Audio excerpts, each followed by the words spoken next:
Hello everyone, welcome back to my YouTube channel Advanced Physics with Biplab Dhar. As I promised that I will bring few important questions for your JEE Advanced preparation. So today also I have come up with a very interesting question on laws of motion chapter. This question also involves angular quantities where students face most of the difficulties. So I thought that I should come up with a presentation on this. And this question was a perfect example of that. Guys, still if you have not subscribed my channel, then please subscribe it and hit the like button if you like the video, and don't forget to share these videos to your friends because this will give me a motivation to come up with new question on regular basis. Okay, so without any wasting of time, let's see what is the today's question. So in today's question, I have again taken this question from a Pathfinder book, and at the end of this solution, I will again provide you a practice problem so that you can boost up your confidence on the particular topic. So this question says, a light inextensible straight thread of length L is placed on a frictionless horizontal floor. A small block is placed on the floor is attached at one end of the thread.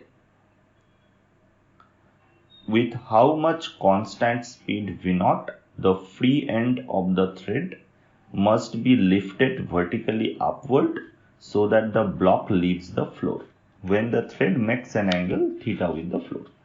So the question basically says that this particular end of the thread that can move vertically with a constant velocity, and if you move it vertically, then this block will move horizontally, but at certain instant this block will lift up the ground or the floor. So you have to calculate that for what value of V0 that lifting up will happen at certain angle theta equal to 30 degree. Okay, so I will suggest you to give it a try first by your own. Take some time to solve this question, then again come back to see the solution.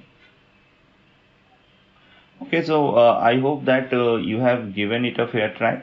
Now let's straight go to the solution of this particular question.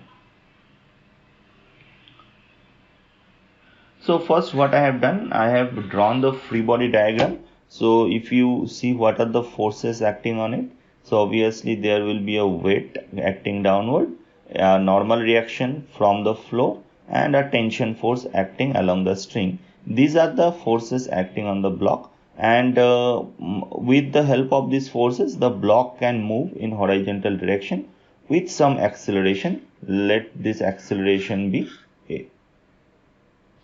The tension be T, normal reaction be N, and the weight is mg.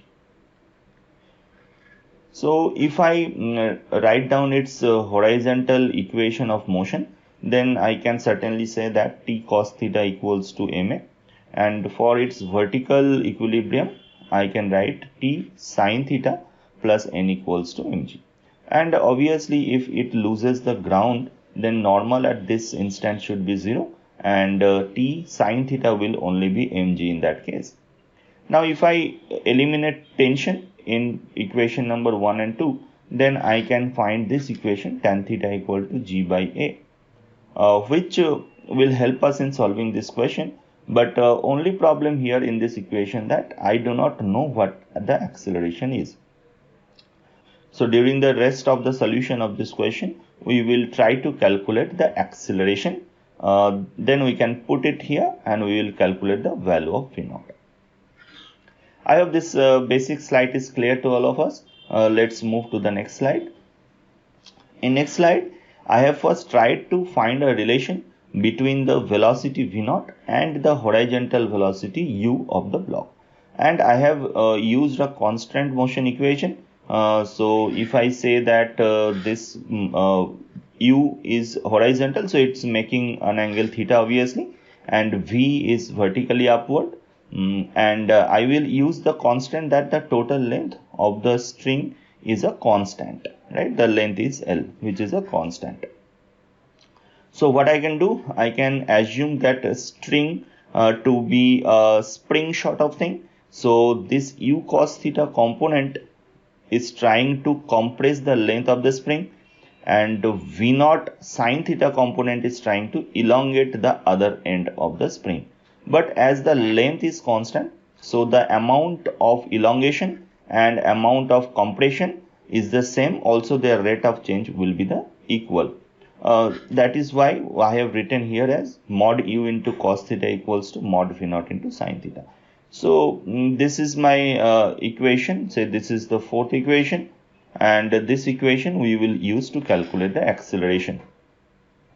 So here I have differentiated this equation number 4, and I have got du by dt into cos theta minus u sin theta d theta dt equals to v naught cos theta d theta dt.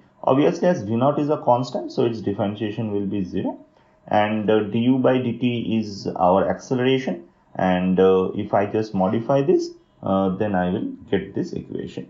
Let it be equation number 5. This is differentiating equation number 4.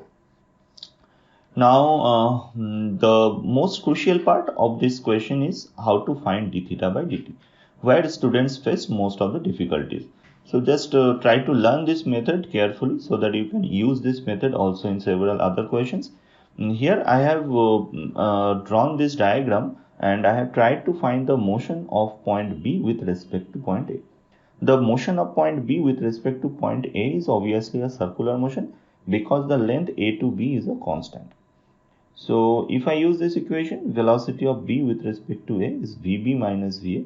Then Vb vector is upward V naught, and Va vector was horizontally towards right.